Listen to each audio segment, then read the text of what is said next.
ये मेरे साथ वाकई हुआ। मैंने अपनी पत्नी से कभी उनकी जाति नहीं पूछी। मैंने खुद को हर ढांचे से अलग कर लिया है। मैं किसी भी ढांचे में नहीं हूं, तो मैंने उनकी जाति भी नहीं पूछी। तो मैंने बस सभी को बता दिया कि मैंने शादी कर ली है। वो बोले कब, कहां, कैसे।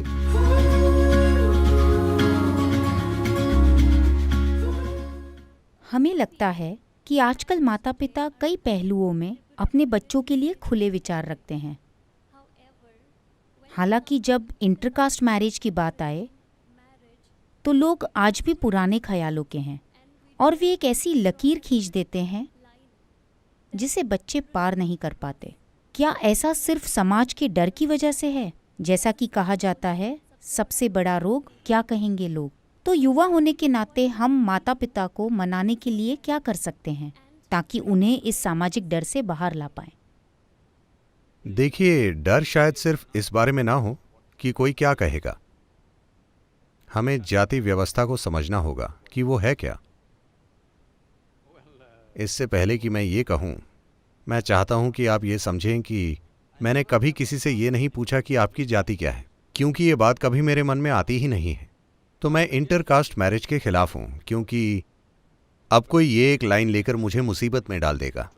लेकिन मैं ऐसा करता रहता हूं क्योंकि यही उद्देश्य है।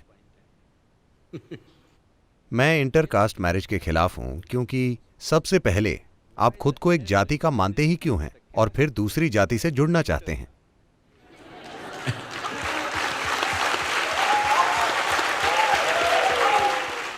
जब मैं युवा था, अगर मुझे किसी से शादी करनी है तो मुझे जाति की परवाह ही नहीं थी। मैंने कभी नहीं पूछा। ये मेरे साथ वाकई हुआ।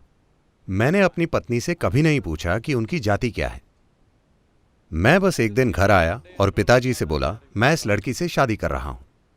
वे बोले, वो कौन है? मैंने उनका नाम बताया। मुझे सिर्फ उनका पेट नेम पता था, उनका पूरा नाम भी नहीं पता था, क्योंकि मैं उन्हें वही बुलाता था। फिर उन्होंने पूछा, उसके पिता कौन है? मैंने कहा, मुझे नहीं पता। वे बोले, क्या तुम्हें पिता का नाम नहीं पता और तुम उससे शादी कर लोगे? मैंने कहा, मैं बस इस लड़की से शादी करना चाहता हूं।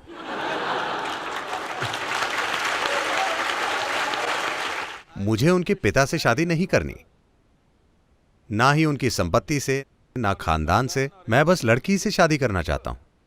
वो किस जाति की है? मैंने कहा, मुझे नहीं पता। क्या तुम उनकी जाति भी नहीं जानते? मैंने कहा, मुझे नहीं पता, क्योंकि जो लोगों ने मुझे बताया है उसके अलावा मुझे खुद अपनी जाति कहीं महसूस नहीं होती। मैंने खुद को हर ढांचे से अलग कर लिया है। मैं किसी भी ढांचे में नहीं हूं, तो मैंने उनकी जाति भी नहीं पूछी। तो मैंने बस अपनी पत्नी से कह दिया कि तुम मेरी पत्नी हो, बस। वो बोली, बस ऐसे ही? कोई गवाह नहीं, कोई व्यवस्था नहीं, फूलमाला भी नहीं? मैंने कहा, देखो, कोई भी गवाह मुझ पर कोई बात नहीं थोप सकता। When I say something, that's it. जब मैं कुछ कहता हूं तो बस, मैं उससे पीछे नहीं हटूंगा। मैंने कह दिया तुम मेरी पत्नी हो, बस हो गया। तो मैंने आकर सभी को बता दिया कि मैंने शादी कर ली है। वे बोले, कब, कहां, कैसे? आप उसकी चिंता ना करें, ये मेरी पत्नी है, बात खत्म। तो मैं कह रहा हूं कि आप खुद को एक जाति का क्यों मानते हैं और फिर दूसरी जाति से जुड़ना चाहते हैं? जरूरी नहीं है, लेकिन एक सामाजिक स्थिति की वजह से इस देश में जाति व्यवस्था लंबे समय से इसीलिए मौजूद है क्योंकि कौशल सिखाने का यही एकमात्र तरीका था। मान लीजिए आपके पिता सुनार हैं, वे आपकी शादी एक अन्य सुनार से ही करेंगे, क्योंकि बचपन से आपने सुनार की मदद की है। आप जानते हैं कि ये काम कैसे किया जाता है। मान लीजिए वे आपकी शादी लोहार से करा देते हैं, तो आप उस घर में जाकर परेशान हो जाएंगे और आप उस बारे में कुछ नहीं जानते, क्योंकि ज्ञान सिर्फ परिवार के जरिए ही दिया जाता था। आज हम नहीं जानते कि इनके पिता क्या करते हैं, पर ये इंजीनियर बन गए हैं। हम नहीं जानते कि आपके पिता क्या करते हैं, पर आप बायोलॉजी के क्षेत्र में हैं, क्योंकि हमारे पास संस्थाएं हैं जो शिक्षा देती हैं। जब वो संस्थाएं नहीं थीं और सिर्फ परिवार में शिक्षा मिलती थी, तब हम उसे बिगाड़ना नहीं चाहते थे, तो हमने वो बनाए रखा। अब उसकी कोई जरूरत नहीं है।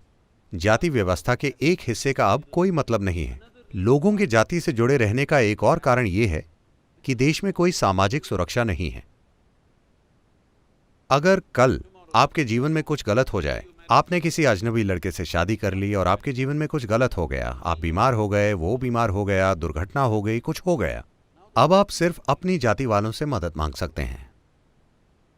आप किसी और के दरवाजे पर दस्तक देंगे तो वो अपना दरवाजा नहीं खोलेंगे, आपको अपनी जाति के पास जाना होगा। अगर आप कहेंगे मैं इस जाति का हूं तो वो कहेंगे आइए हम आपके लिए कुछ करते हैं। तो ये सामाजिक सुरक्षा है जो आज भी मौजूद है।